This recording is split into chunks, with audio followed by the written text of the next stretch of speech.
Good evening, dear students. Welcome back to the session.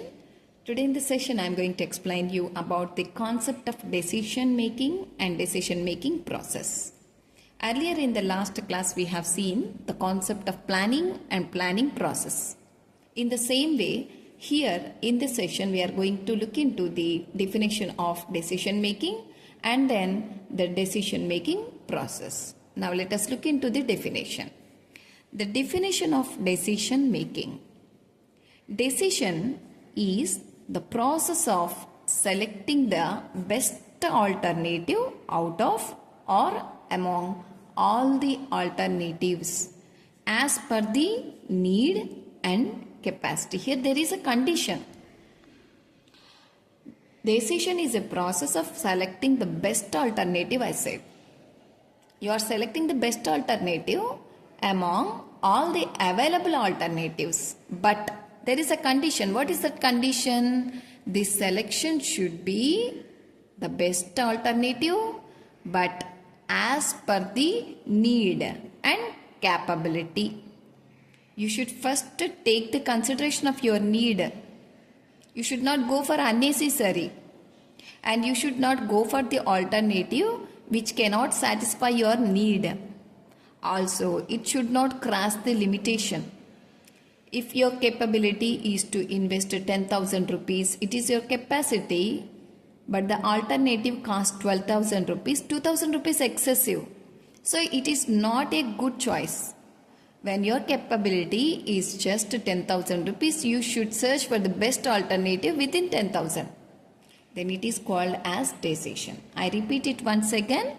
Decision is the process of selecting the best alternative among all the available alternatives as per the need and capability. Example, suppose I would like to purchase a handbag. Okay, I need a handbag. Okay, coming to the need, I need for the regular uses daily. I would like to carry the bag regularly to the college. It is regular uses.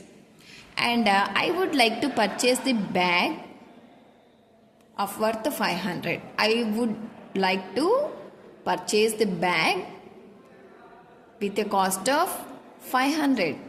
This is my budget. And what is my need here? Regular.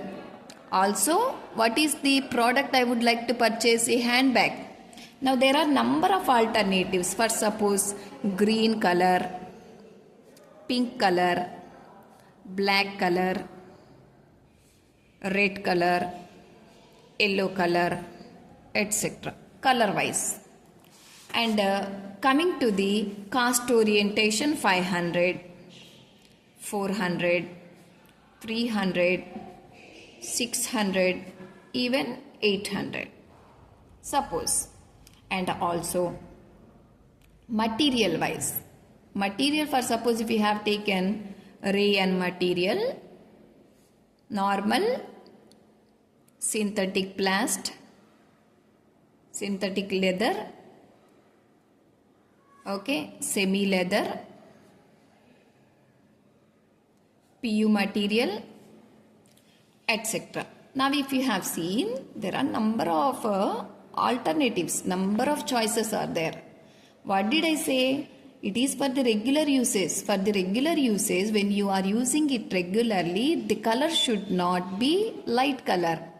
And it should not be like the color which can have the marks. For suppose pink color. Pink, it will be good. But actually for the regular uses, it will not be appropriate. If I prefer black color, it will be well and good when comparatively that of pink color. And also, if the cost is 800 rupees, I should not go for because my capability is just 500 rupees. By taking all these considerations, I will go for the bag whichever it is favorable to me and at the same time which satisfy my need as well as which is within my capability. This is what actually the definition of decision making.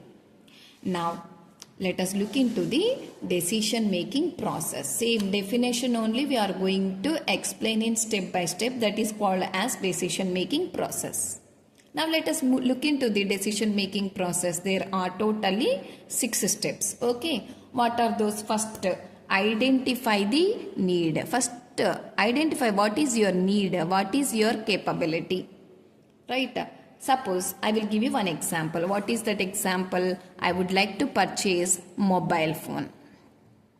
I would like to purchase a mobile phone. Right. For what purpose? To teach online classes and to maintain groups, student groups. Also, I would like to browse internet, also Gmail facility, and I should have the Excel applications, online application of Excel sheet, and few more like PDF reader, etc. Now, the capability of my budget is 12,000 rupees. 12,000 rupees. This is what actually my need it is, and also my capability. Now, based on these two, I should first identify my need, okay, and then what is the next step? You should first collect the information in the market. You should have a survey. First ask your friends, family members, relatives, well known, and go to the market. The sellers, they will give you the information. If not, search in internet about the mobile phones and their cost and their models, what are the features, etc., etc. Then you will come to know what are the alternatives that are available according to your requirement and capability. Up to a cost of 12,000 rupees, you may have number of companies, Samsung company, Motorola, whatever. But you will come to know the best alternatives, and then you have to select the weightage and the evidences. What is weightage and evidence? Few people says that this mobile will be good and will be having so many features within the low cost, etc. But you should go to the market and have an evidence whether it is available or not. What are the colors that are available? What are the features actually? What actual the price it is? Why? Because people often doesn't give you the accurate information. There may be some false information. So that's why you should not blindly go through. You should have a survey practically, that is called as weight the evidence. And when you go through all these, you will come to know what is the best alternative among all the mobile phones available within a cost of 12,000 rupees. You will have 4 or 5 alternatives. Nice. Then you will go through the color, and what about the company name, what about the battery, what about its memory, what about its features, what about its cost, and what about its version, what about its existence and availability.